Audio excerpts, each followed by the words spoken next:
સુરતમાં આમ આદમી પાર્ટીના 2 કોર્પોરેટર સામે 10 લાખની લાંચનો ગુનો દાખલ, એકની ધરપકડ, એક ફરાર. સુરતમાં આમ આદમી પાર્ટીના 2 કોર્પોરેટર સામે સુરત નગરપાલિકાના પે એન્ડ પાર્કિંગના કોન્ટ્રાક્ટર પાસેથી ₹10 લાખની લાંચની એસીબીએ ગુનો નોંધ્યો છે. જેમાં 10 લાખની લાંચ માગણી કેસમાં ગુનો નોંધાયો છે. તેમાં જીતુભાઈ કાચડિયા અને વિપુલ સુહાગિયા સામે ગુનો નોંધાતા વિપુલ સુહાગિયાની ધરપકડ કરાઈ છે.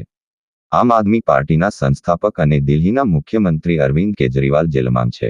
ત્યારે ગુજરાતમાં સત્તામાં આવવાના સપના જોતી આમ આદમી પાર્ટીને પણ ભ્રષ્ટાચારનો ટેગ લાગ્યો છે. જેમાં ગુજરાતના સુરત શહેરના આમ આદમી પાર્ટીના કોર્પોરેટર વિપુલ સુહાગિયાની ધરપકડ કરવામાં આવી છે. જેમાં ધારાસભ્ય કુમાર કાનાણીએ ગંભીર આક્ષેપ કર્યા છે.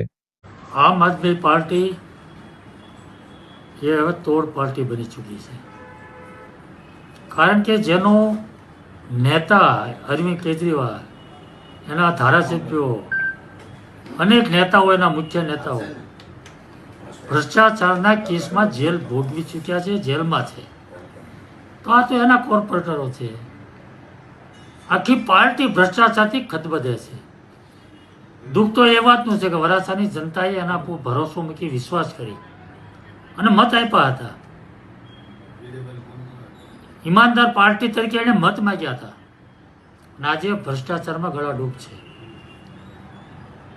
મને તો આશ્ચર્ય એ વાત ન થાય. આ પાર્કિંગની બાબત જે છે એમાં 10-11 લાખના ભ્રષ્ટાચારની વાત આવી છે, પરંતુ લોકોની જે અમારી પાસે ફરિયાદો આવે છે, શાકભાજીનો લારી હોય એની પાસે ₹50 છોડતા નથી. ₹50 રોજ એના માણસો નીકળી પડે છે. રોજ સાંજે ₹50 લારીને આપી જ દેવાના. આટલો મોટો ભ્રષ્ટાચાર કરી રહ્યા છે.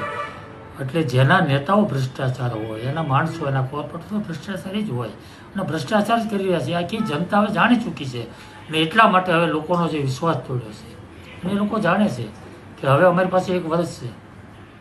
વર્ષ પછી કોર્પોરેશન ચૂંટણી આવવાની છે. ટિકિટ મળે તો બી અમે જીતવાના નથી, લોકો મત આપવાના નથી. એટલા માટે બેફામ બનીને બેધડક ડર વગર ભ્રષ્ટાચાર કરી રહ્યા છે. ખૂબ જ ગંભીર બાબત છે.